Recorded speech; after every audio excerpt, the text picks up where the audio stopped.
여기 모인 여러분들을 주님의 이름으로 축복합니다. 우리 함께 사도신경으로 우리의 신앙을 고백하시겠습니다. 전능하사 천지를 만드신 하나님 아버지를 내가 믿사오며 그 외아들 우리 주 예수 그리스도를 믿사오니 이는 성령으로 잉태하사 동정녀 마리아에게 나시고 본디오 빌라도에게 고난을 받으사 십자가에 못 박혀 죽으시고 장사한 지 사흘 만에 죽은 자 가운데서 다시 살아나시며 하늘에 오르사 전능하신 하나님 우편에 앉아 계시다가 저희로서 산 자와 죽은 자를 심판하러 오시리라. 성령을 믿사오며 거룩한 교회와 성도가 서로 교통하는 것과 죄를 사하여 주시는 것과 몸이 다시 사는 것과 영원히 사는 것을 믿사옵나이다. 아멘. 하나님 아버지, 오늘도 새날 허락해 주심을 감사합니다. 오늘 새날 가운데 한 주간이 또 시작되었습니다. 세상 속으로 나아갑니다. 우리의 일터 가정 속에서 어제 선포된 말씀을 붙들고 세상 속에서 하나님 말씀으로 인도받고 하나님의 말씀으로 승리하는 우리의 한날 되게 하여 주시옵소서.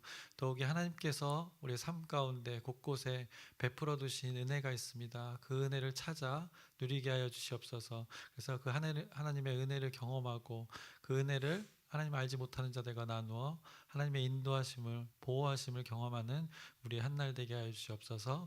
예수님의 이름으로 기도드렸사옵나이다. 아멘. 함께 찬송가 212장 찬양하시겠습니다. 새 찬송가는 212장, 통일 찬송가는 347장입니다.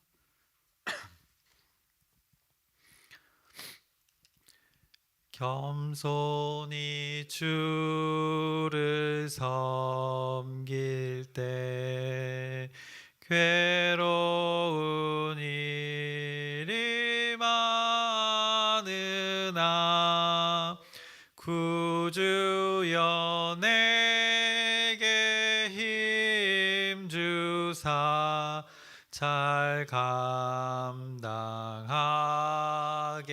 하소서. 인자한 말을 가지고 사람을 감화시키며 갈 길을 잃은 무리를 잘 인도하게 하소서. 구주의 귀한 인내를 깨달아 알게 하시고 굳건한 믿음 주셔서 늘 승리하게 하소서. 장래의 영광 비추사 소망이 되게 하시며 구주와 함께 살면서 참 평강 얻게 하소서. 아멘. 함께 나누실 말씀은 룻기 3장 12절부터 4장 6절까지의 말씀입니다. 3장 12절부터 4장 6절까지의 말씀인데 우리 함께 읽기는 3장 18절 말씀, 3장의 마지막 구절 한 절 우리 함께 읽겠습니다.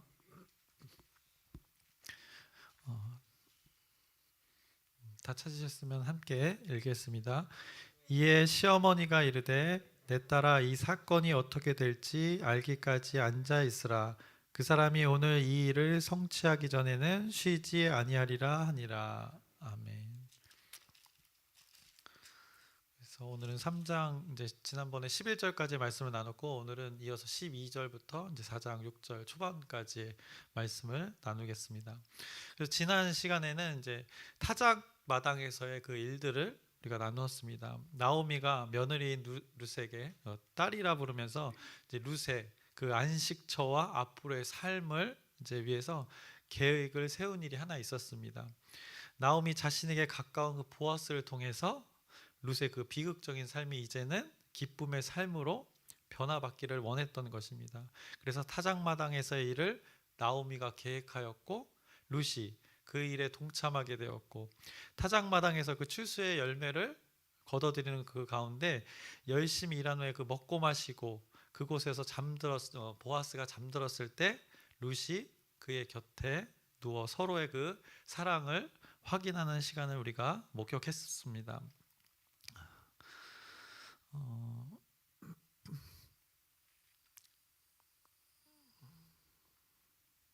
그리고 나서 지난 그 장에서 그 룻의 모습을 보는데 그 목욕을 하고 또 기름을 바르고 의복을 입고 나가는 그 타작마당에서의 그 나아간 룻을 우리가 확인할 수 있었습니다. 그녀는 그렇게 얘기했습니다. 그 타작마당에 그 보아스 곁에 누우면서 당신의 옷자락을 펴 당신의 여종을 덮으소서 이렇게 말했습니다. 아주 표현을 되게 멋있게 했습니다. 그 청혼이 담긴 말이었습니다. 그리고 보아스가 그것에 대답해서 화답하기를 내 딸아 여호와께서 내게 복 주시기를 원하노라. 내가 가난하건 부하건 젊은 자를 따르지 아니하였으니 내가 베푼 인애가 처음보다 나중이 더하도다라고 보아스가 그 말에 화답을 했습니다. 그래서 둘의 사랑을 확인하는 시간이었습니다.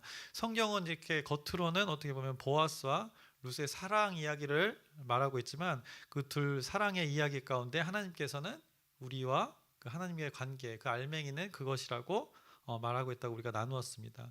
그래서 그 사랑 가운데 하나님의 자녀로서의 그 구별됨을 말하고 있다고 우리가 나누었습니다. 그 둘의 사랑의 알맹이는 신랑 되신 주님을 맞이하는 신부된 우리의 모습을 이렇게 은유적으로 말씀하고 있었습니다. 그녀가 이제 모압에서 다른 신을 섬기던 삶을 이제는 분명하고 정확하게 청산하고 그리고 또한 남편을 잃었던 그 슬픔을 뒤로하고 이제는 과부의 옷을 벗어던지고 슬픔의 옷에서 이제 기쁨의 옷으로 갈아입는 것을 성경이 말씀했습니다. 그래서 결국 보아스와의 그 연합으로 하나됨으로써 그 하나님 백성의 공동체로서 구별된 삶을 살아가게 되는 모습을 우리가 나눴습니다. 그래서 핵심은 이방 여자가 지금 하나님의 공동체에 함께했다는 것을 계속해서 룻기 특유의 그 표현들을 통해서 모든 사람을 향한 그 하나님의 계획을 선포하고 있는 것입니다. 그러면서 오늘 이제 12절부터의 말씀이 이어지는 것입니다. 근데 잠시 문제가 하나 발생합니다. 나오미에게 기업 물을 자가 보아스 말고 더 가까운 자가 있었던 것입니다. 그것이 12절의 말씀입니다. 3장 12절에 참으로 나는 기업을 물을 자이나 기업 물을 자로서 나보다 더 가까운 사람이 있으니 라고 성경이 말씀하고 있습니다. 이런 상황에서 보아스가 말하기를 만약 그 기업 물을 자가 다른 사람이어도 아무튼 나오미와 룻의 가정을 책임질 수 있으니 걱정하지 말라고 안심을 하면서 그가 방법을 찾는 것이 이제 뒤에 내용이 나옵니다. 그리고 만약 그 더 가까운 자가 기업을 물으지 않겠다고 하면 보아스 자신이 그녀들을 룻을 책임질 것을 선언을 합니다. 그래서 보아스가 그녀에게 맹세하기를 어떻게 맹세하냐면 여호와께서 살아계심을 두고 맹세하노니라고 오늘 말씀에 본문에 말하고 있습니다. 여호와께서 살아계심을 두고 맹세하노니 기업 물을 자의 책임을 내게 이행하리라 라고 선포합니다. 너무 멋진 고백이지 않습니까? 여기다가 이제 제가 숟가락을 잠깐 얹어보면 제가 이제 아내와 결혼을 하기로 양가 부모님께 말씀을 드리고 이제 상견례 전에 장인 어른과 장모님과 이제 식사 대접의 차례에 초대받아서 이제 고기를 먹으러 갔는데 뭐 이런저런 이야기를 하면서 대화를 하는 과정 가운데 이제 장인 어른께 드렸던 말씀이 있습니다. 제 아내로서 딸이 목회자와 결혼한 삶은 어떻게 보면 좀 어려운 부분이 분명히 있습니다. 경제적으로나 여러 가지 어려움이 있는 것이 사실인데 이 딸 가진 부모로서의 그 딸의 의견에 동의한다는 것은 쉽지 않은 결정일 것입니다. 여러분도 딸 가진 부모지만 이제 예를 들어서 목회자 결혼하신다고 하면 다 할렐루야 하시죠, 그죠? 네. 근데 쉽지 않은 결정이라는 것입니다. 그것을 동의하는 현실이 부모로서는 이렇게 키운 부모의 마음에서 한켠에는 그런 마음이 있다는 것을 말씀드리는 것입니다. 그리고 목회를 해보신 분들, 이 부모님들은 그게 얼마나 쉽지 않은 일이라는 것을 아마 잘 아실 것입니다.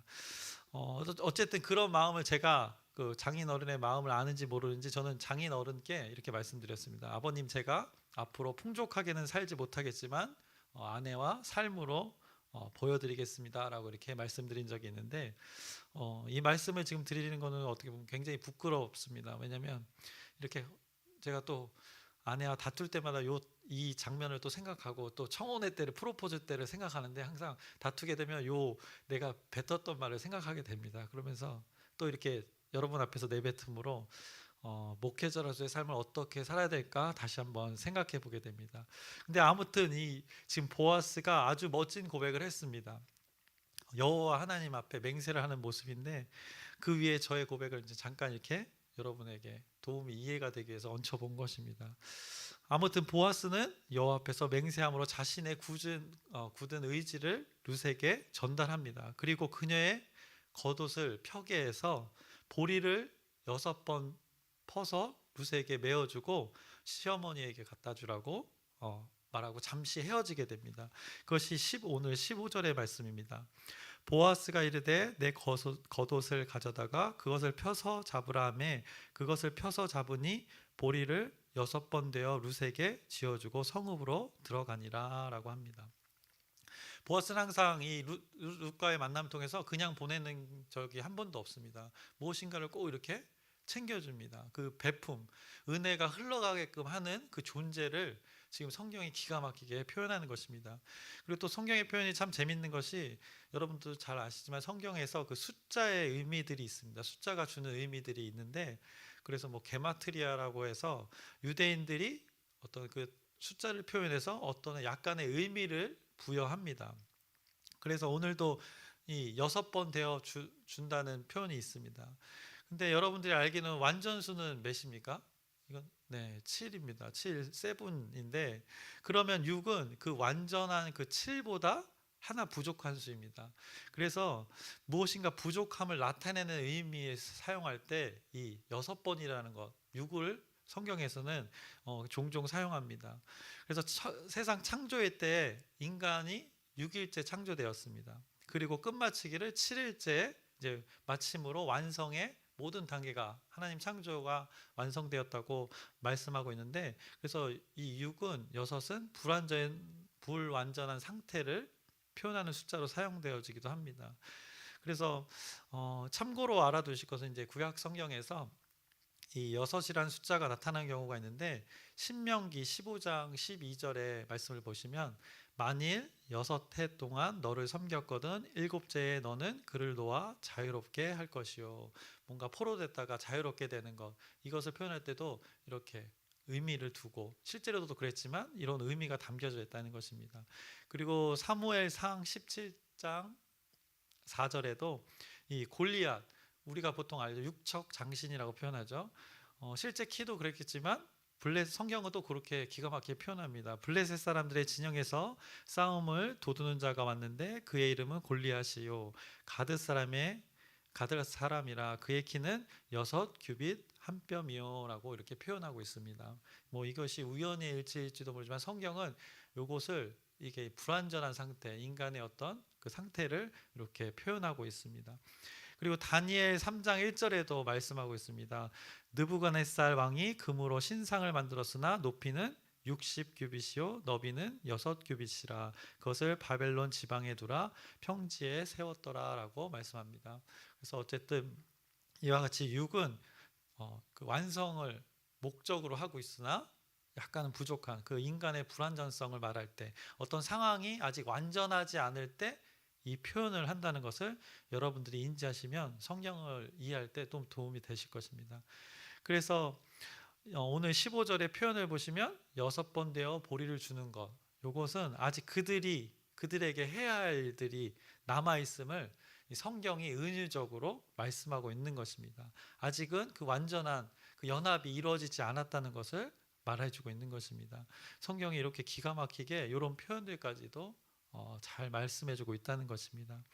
그래서 기업 물을 자의 일들이 잘 마무리되어 하는 일들이 그들에게 남아 있음을 말씀하고 있습니다. 그리고 이제 루시 시어머니에게 가서 이제 자초지종을 전달합니다. 그랬더니 우리가 오늘 읽었던 그 18절에 말씀하면서 오늘 3장은 마무리됩니다. 그래서 나오미가 이제 그 이후에 어떻게 될지 이제 잠시 기다려 보자고 합니다. 루세에게. 이것은 어떻게 보면 나오미의 지혜일 수도 있습니다. 어떤 일을 할 때 그르치지 않기 위해서 차분히 일을 흘러가는 것을 보는 것입니다. 그 나오미의 지혜일 수도 있습니다. 인생을 살아 보신 분들의 이야기, 많이 사신 분들의 이야기를 들어보면 조급해하지 않는 것을 많이 보게 됩니다. 빨리 조급하게 일을 하다 보면 그르치는 경우가 종종 있기 때문입니다.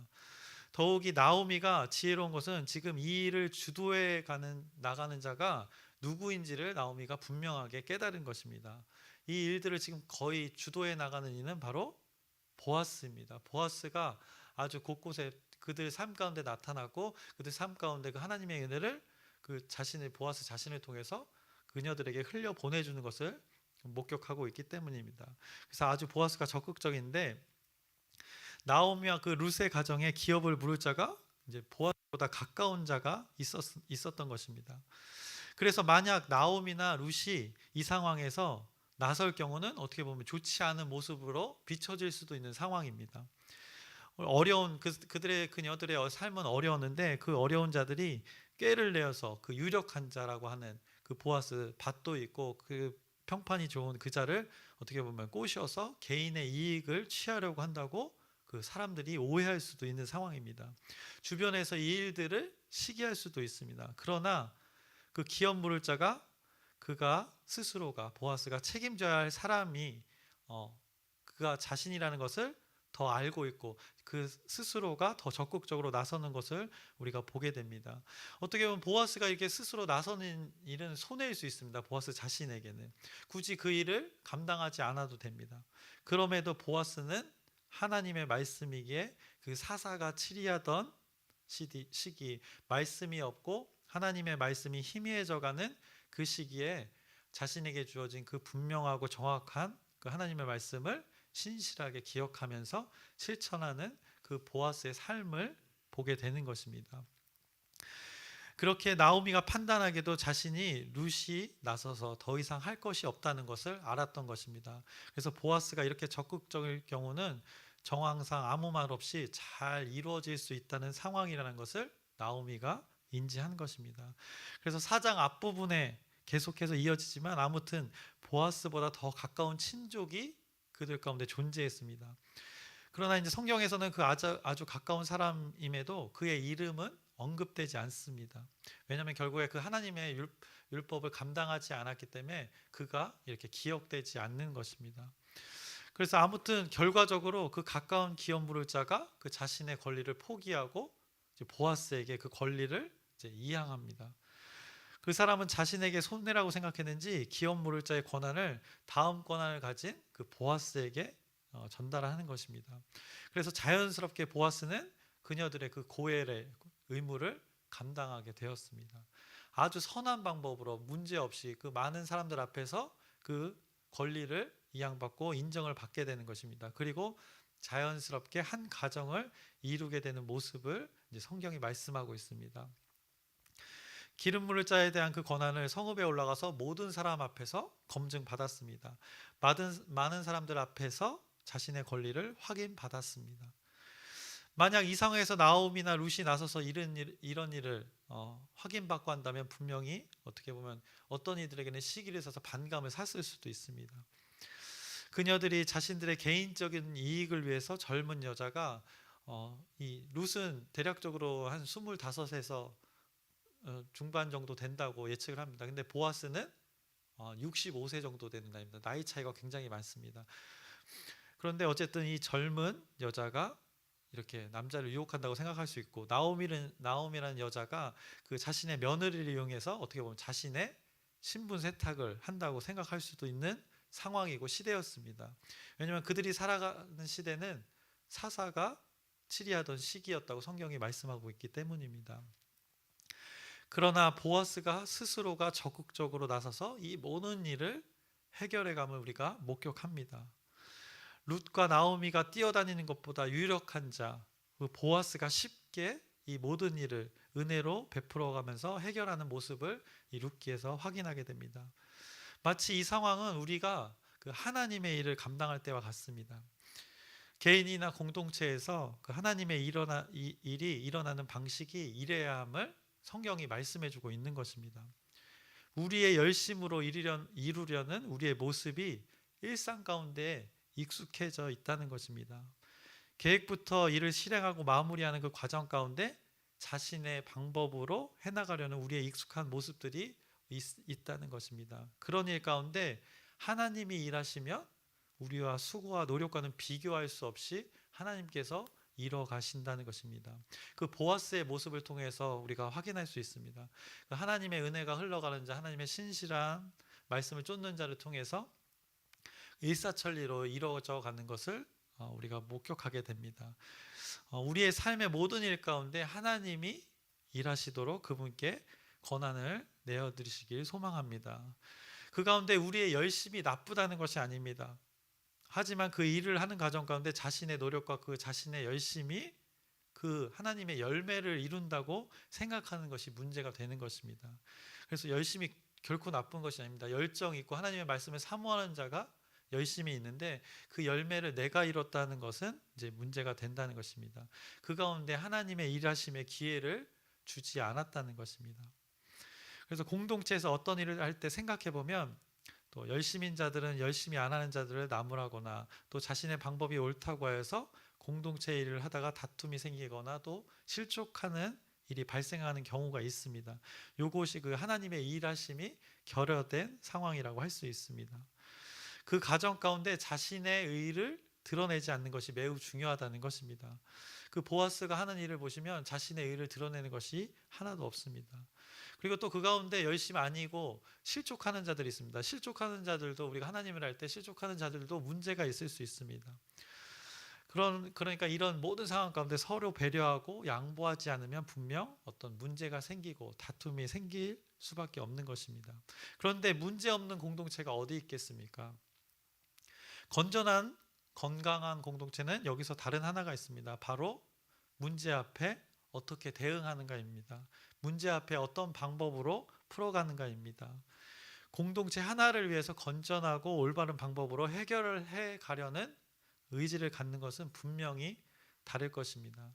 문제 가운데 그 공동체의 목적과 목표를 다시 한번 기억하면서 하나 되기 위한 그 문제 해결의 방법을 찾는 것이 바로 건강한 공동체가 다른 공동체가 다른 점인 것입니다. 그래서 한 가지 이제 좋은 예가 있습니다. 이제 여러분에게 제가 생각하기로는 닥칠 일입니다.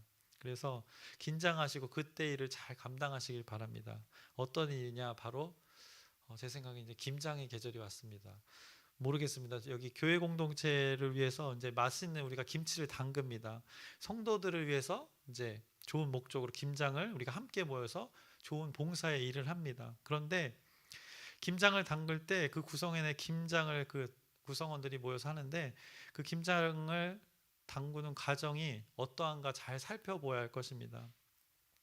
김치 양념을 만들 때 여러분은 안 다투시죠? 그래서 제가 몇 명 안 돼도 이제 거기서 약간의 이렇게 티격태격하는 걸 자주 봐가지고, 근데 이제 여러분에게 이제 김장의 계절이 와서 어떨지 모르겠습니다. 그래서 새우젓을 얼마나 넣을 것인가 그 양에 따라서도 이게 맞네 저게 맞네 약간씩 그 미묘한 신경전이 벌어집니다. 또 굴을 넣네 맞네 뭐 이거 갖고도 이제 또 그리고 전라도 방식이냐 아니면 또 다른 지방 방식이냐, 전라도에서도 북부냐 남부냐 이거에 따라서 그냥 그 과정을 하나하나 우리가 아주 세밀하게 통과해야 됩니다. 이제 여러분에게 닥칠 일인데 같이 함께 맛있게 먹자고 김치를 담그기 시작했는데 이제 그 과정 속에 자신에게 담겨져 있는 감정이 드러날 수 있습니다. 그래서 요것을 우리가 조심하면서 하나님의 일을 잘 우리 공동체의 하나됨을 잘 이뤄갔으면 좋겠습니다. 한 가지 예로 이 김장 담그는 일을 말씀드린 것입니다. 그래서 오늘 룻기의 말씀을 잘 기억했으면 좋겠습니다. 그 보아스가 어떻게 하나님의 은혜를 흘러 보내 가는가 잘 기억하시면 좋겠고, 이제 말씀을 마치려고 합니다. 오늘 말씀에서 보아스가 어떻게 보면 그 하나님의 역할을 하고 있는 것입니다. 그 신부된 룻의 삶 가운데 떡하니 그녀에게 나타나서 모든 것을 그 섭리 가운데 일사천리로 해결해 나가는 것을 목격하게 됩니다. 그리고 강제나 억지스러운 것이 아니라 가장 선한 방법으로 그 하나님의 일하심으로 하나님의 뜻대로 이루어가는 것을 우리 둘 사랑의 상황으로 잘 성경이 묘사하고 있습니다. 목욕을 하고 기름을 바르고 의복을 갈아입은 자가 준비된 자가 있었고 그것을 맞이하는 자의 그 열심을 보게 됩니다. 그래서 하나님 앞에서 순결한 신부의 모습으로 나아가는 자가 있었고 또 그 신부를 맞이하는 신랑의 모습이 있었습니다. 하나님 앞에 순수하게 진실되게 그리고 자신의 형편과 상황에 관계없이 하나님을 믿는 고백을 들고 나아간 룻이 있었고, 하나님의 율법을 실천하는 자에게 그에게 나아갔더니 하나님의 열심이 가장 선한 방법으로 하나님의 은혜의 공동체가 만들어짐을 지금 룻기가 선포하고 있는 것입니다. 이것이 하나님 일하심의 섭리임을 여러분들이 기억하셨으면 좋겠습니다. 그래서 이런 하나님의 선하신 하나님의 열심이 하나님의 일하심이 여러분의 삶의 곳곳에 녹아내려 있기를 주님의 이름으로 축원합니다. 그래서 여러분의 삶에 아마 하나님의 은혜가 곳곳에 지금 녹아져 있을 것입니다. 그래서 오늘 하루 가운데 그 은혜를 충만히 누리시기를 다시 한번 주님의 이름으로 축원합니다. 설교를 마치겠습니다. 하나님 아버지, 오늘 룻기의 말씀을 통해서 하나님의 일들이 벌어짐을 목격하게 됩니다. 그 사람의 방법으로 하지 않고 때를 기다리며 하나님의 함께 하심을 통해서 하나님의 뜻이 이루어져 가는 것을 목격하게 됩니다. 동일하게 우리의 삶 가운데도 이 일이 벌어지길 원합니다. 우리에게 주어진 일 가운데 하나님의 섭리대로 하나님의 은혜가 흘러가게 하여 주시옵소서. 이미 하나님께서 우리 삶 가운데 베풀어 주신 그 은혜를 찾아서 누리게 하여 주시옵소서. 예수님의 이름으로 기도드렸사옵나이다. 아멘. 하늘에 계신 우리 아버지여, 이름이 거룩히 여김을 받으시오며 나라의 마옵시며 뜻이 하늘에서 이루어진 것 같이 땅에서도 이루어지이다. 오늘날 우리에게 일용할 양식을 주옵시고 우리가 우리에게 죄 지은 자를 사하여 준 것 같이 우리의 죄를 사하여 주옵시고 우리를 시험에 들게 하지 마옵시며 다만 악에서 구하옵소서. 나라와 권세와 영광이 아버지께 영원히 있사옵나이다. 아멘. 기도 제목 나누겠습니다. 다음 주는 우리 사역국장 회의가 있습니다. 이를 위해서 여러분의 중보기도 부탁드립니다. 그리고 그 다음 주 10월 마지막 주 주일에는 공동체 데이와 그 연합 집회, 광명시 연합 집회가 있습니다. 이 모든 일정 가운데 하나님께서 인도해 주시길 여러분의 기도 부탁드립니다. 그리고 몸이 아픈 자들이 있습니다. 이 추운 환절기에 또 아프지 않도록 빨리 잘 하나님의 방법대로 회복되도록 영육간에 강건하도록 여러분의 기도 부탁드립니다. 수험생과 또 군 복무 중인 그리고 또 해외에 나간 지체들이 있습니다. 또 지방에 있는 자녀들이 있습니다. 이들을 위해서 여러분의 진실된 기도 부탁드립니다. 그리고 오늘 이 시간에 시간을 구별하고 마음을 구별해서 여러분이 각자의 그 기도 제목을 알리는데 하나님 뜻대로 이루어지기를 소망하면서 우리 주여 크게 한번 부르짖고 함께 기도하시겠습니다.